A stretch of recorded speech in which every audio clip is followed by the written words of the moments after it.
Subhash sugar sir ಸಂಪರ್ಕ ಕಡಿತಗೊಂಡಿದ್ದೆ. ನಾನು ಮತ್ತೆ ಅವರಿಗೆ ಪ್ರಯತ್ನ ಮಾಡ್ತಾ ಇದ್ದೀನಿ. ನನ್ನ ಪಾಯಿಂಟ್ ಇಲ್ಲಿ ರಘು ಈಗ ನಾನು ಬಂದೆ ಸುಭಾಷ್ ಶುಗರ್ ಸರ್ಗೆ ಬಂದ್ಬಿಡ್ತೀನಿ. ನಾನು ಸುಭಾಷ್ ಸರ್, ಈಗ ನನ್ನ ಪಾಯಿಂಟ್ ಇಲ್ಲಿ ಈಗ DCM ಆಗಿದ್ದಾರೆ ಒಬ್ಬ ವ್ಯಕ್ತಿ, ಅವರು CM ಆಗಬೇಕು, ಅವ್ರಿಗೆ ಅರ್ಹತೆಯೂ ಇರಬಹುದು ಅಂದರೆ ಒಂದು, ಇನ್ನೇನು ಮಾಡಲಿ ನಾನು ಅನ್ನೋ ಪರಿಸ್ಥಿತಿಲಿದ್ದಾರೆ. ಇನ್ನೇನು ಮಾಡಲಿ ನಾನು, ಅಸಹನೆಯೂ ಇರಬಹುದು.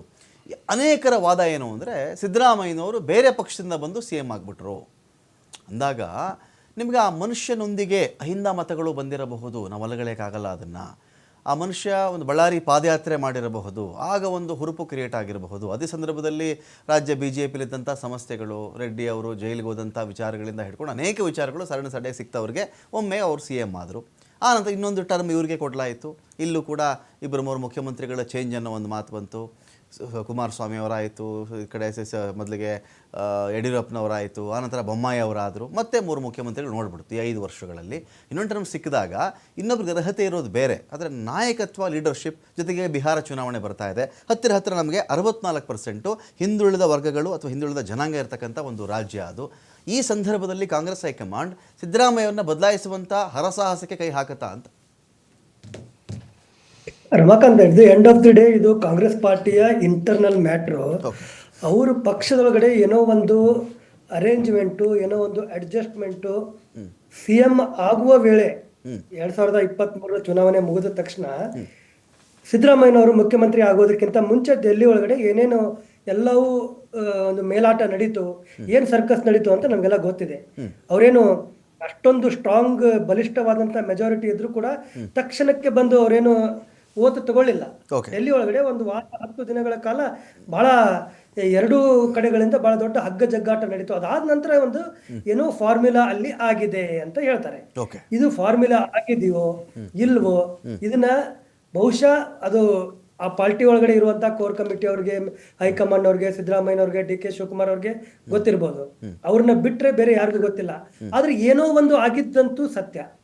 ಏನೂ ಆಗದೇನೆ 10 ದಿವಸ ಹಗ್ಗ ಜಗ್ಗಾಟ ಮಾಡಿ ಅಥವಾ ಒಂದು ವಾರ ಹಗ್ಗ ಜಗ್ಗಾಟ ಮಾಡಿ ತಕ್ಷಣಕ್ಕೆ ಬಂದು ಒಪ್ಕೊಂಡು DK ಶಿವಕುಮಾರ್ ಅವರು ಉಪಮುಖ್ಯಮಂತ್ರಿ ಆಗೋದಕ್ಕೆ ಅಥವಾ ಸಿದ್ದರಾಮಯ್ಯನವ್ರನ್ನ ಮುಖ್ಯಮಂತ್ರಿ ಸ್ಥಾನದಲ್ಲಿ ಒಪ್ಕೊಂಡಿರೋದಿಲ್ಲ ಅಂತ ನನಗನ್ಸುತ್ತೆ.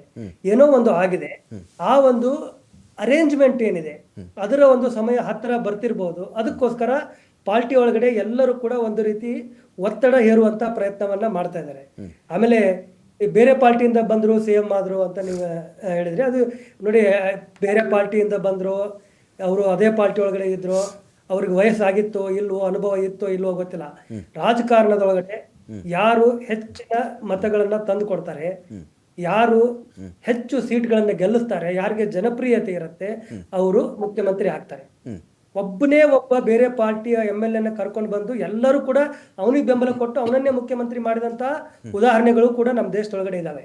ಹೀಗಾಗಿ at the end of the day ultimately ಆ ಜನಪ್ರಿಯತೆ ಏನಿದೆ ಅಲ್ಲ ನಾಯಕಂದು, ಅದು ಮಾತ್ರ ಕೌಂಟ್ ಆಗತ್ತೆ.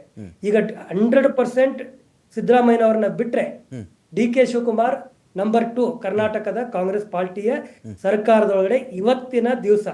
ಅದನ್ನ ಯಾರು ಕೂಡ ನಿರಾಕರಣೆ ಮಾಡ್ಲಿಕ್ಕೆ ಸಾಧ್ಯ ಇಲ್ಲ.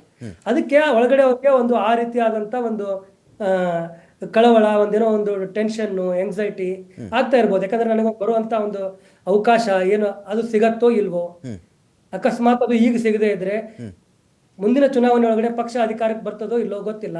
ಈಗಂತೂ ಅಧಿಕಾರಕ್ಕೆ ಬಂದಿದೆ, ಈಗಲೇ ಸಿಕ್ಬಿಟ್ರೆ ಒಳ್ಳೇದು. ಅಥವಾ ಅವ್ರಿಗೇನೋ ಒಂದು ಆಂಗ್ಸೈಟಿ ಇದೆ.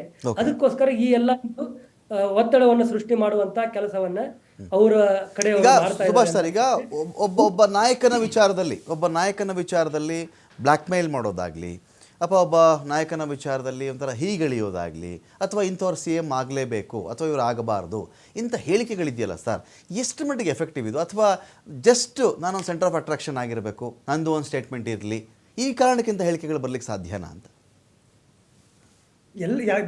ಎಲ್ಲ ಕಾರಣಗಳು ಕೂಡ ಇರ್ಬೋದು. ಈಗ ನಾನು ಸುದ್ದಿಯಲ್ಲಿ ಇರಬೇಕು ಅನ್ನೋ ಕಾರಣಕ್ಕೂ ಕೂಡ ಹೇಳಿಕೆಗಳು ಕೊಡ್ತಾ ಇರ್ಬೋದು. ಅಥವಾ ಕೆಲವರಿಗೆ ಹೇಗಾದ್ರೂ ಮಾಡಿ ತಮ್ಮ ಅಸಮಾಧಾನವನ್ನ ಸಂಬಂಧಪಟ್ಟವ್ರಿಗೆ ತಲುಪಿಸ್ಬೇಕು, ಆ ಕಾರಣಕ್ಕಾದ್ರೂ ನನ್ನನ್ನು ಕರೆದು ಮಾತಾಡ್ತಾರೋ ಏನೋ, ನನಗೇನಾದ್ರೂ ಅವಕಾಶವನ್ನು ಕೊಡ್ತಾರೋ ಏನೋ ಅಂತನೂ ಇರ್ಬೋದು.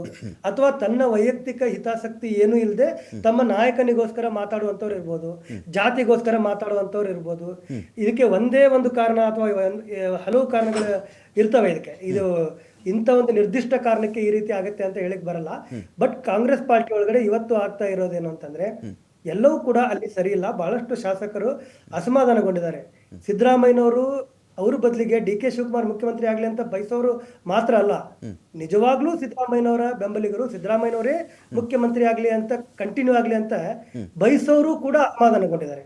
ಅವ್ರಿಗೆ ಶಾಸಕರ ಅವ್ರ ಕ್ಷೇತ್ರದಲ್ಲಿ ಕೆಲಸ ಮಾಡ್ಲಿಕ್ಕೆ ಅನುದಾನ ಸಿಗದೇ ಇರುವಂತಹ ವಿಚಾರ ಇರ್ಬೋದು, ಬಹಳಷ್ಟು ವಿಚಾರ ಇರ್ಬೋದು. ಬೈ ಇಲೆಕ್ಷನ್ ಒಳಗಡೆ 3 ಸೀಟುಗಳನ್ನ ಕಾಂಗ್ರೆಸ್ ಗೆತ್ತು ಅನ್ನೋದು ಅದು ಜನಪ್ರಿಯತೆಗೆ ಒಂದು ಅಳತೆಗೋಲಾದ್ರೆ ಅದು ಮಾತ್ರ ಅಳತೆಗೋಲಲ್ಲ. ಪ್ರತಿನಿತ್ಯ ನಡೀತಾ ಇರುವಂತಹ ವಿದ್ಯಮಾನಗಳು, ಶಾಸಕರ ಹೇಳಿಕೆಗಳು, ಕೆಲವು ಕಡೆಗಳಲ್ಲಿ ನಡೀತಾ ಇರುವಂತಹ ಆರೋಪಗಳು, ಭ್ರಷ್ಟಾಚಾರದ ಪ್ರಕರಣಗಳು, ಇವೆಲ್ಲವೂ ಕೂಡ ಎಲ್ಲೋ ಒಂದು ಕಡೆ ಸಿದ್ದರಾಮಯ್ಯನವರ ಜನಪ್ರಿಯತೆ ಅಥವಾ ಅವರ ಸರ್ಕಾರದ ಜನಪ್ರಿಯತೆ ಇತ್ತೀಚಿನ ತಿಂಗಳುಗಳಲ್ಲಿ ಕಡಿಮೆ ಆಗ್ತಾ ಇದೆ ಅನ್ನೋದರ ದ್ಯೋತಕ ಕೂಡ ಹೌದು.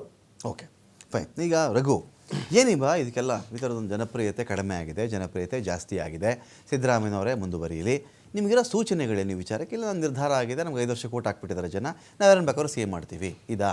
ಇಲ್ಲ ಕರೆಕ್ಷನ್ ಮೆಥಡ್ ಇದೆಯಾ? ಗ್ಯಾರಂಟಿ ಸ್ಕೀಮ್ ಕೊಡ್ತಾ ಇದ್ದೀವಿ, ನಮ್ಮನ್ನು ಯಾರು ಒಳ್ಳಾಡ್ಸೋಕ್ಕಾಗಲ್ಲ, ಗ್ಯಾರಂಟಿ ಸ್ಕೀಮ್ಸ್ ಏನಫ್, ನಮಗೆ ಸಾಕದು, ಗ್ಯಾರಂಟಿ ಸ್ಕೀಮ್ಸ್ ನಮಗೆ ಸಾಕು, ಆ ಧೋರಣೆ ಇದೆಯಾ ಸರ್ಕಾರ? ಖಂಡಿತ ಇಲ್ಲ ರಮಕಾಂತ್. ಈಗ ಅನುದಾನಗಳ ಬಗ್ಗೆ ಅವರು ಪುಂಖಾನುಪುಂಖವಾಗಿ ಮಾತಾಡ್ತಾರೆ, ಅನುದಾನ ಸಿಗ್ತಾ ಇಲ್ಲ, ನಮ್ದು ಒಂದು ಉದ್ಘಾಟನೆ ಮಾಡೋಕ್ಕಾಗಲ್ಲ, ಒಂದು ರೋಡ್ ಮಾಡೋಕ್ಕಾಗ್ತಿಲ್ಲ ನನ್ನ ಕೈಲಿ, ಇದೆಲ್ಲ ಅಸಹನೆ ಅಲ್ವಾ? ರಮಕಾಂತ್, ಒಂದು ವಿಚಾರನ ದಯವಿಟ್ಟು ತಿಳ್ಕೊಳ್ಬೇಕು. ಏನು ಅಂತಂದ್ರೆ, ಸುರ್ಜೇವಾಲಾ ಅವರು ನಮ್ಮ ರಾಜ್ಯದ ಉಸ್ತುವಾರಿ ಏನಿದ್ದಾರೆ ಅವ್ರು ಕ್ಲಿಯರ್ ಆಗಿ ಹೇಳಿದ್ದಾರೆ, ಯಾವುದೇ ಫಾರ್ಮುಲಾ ಇಲ್ಲ.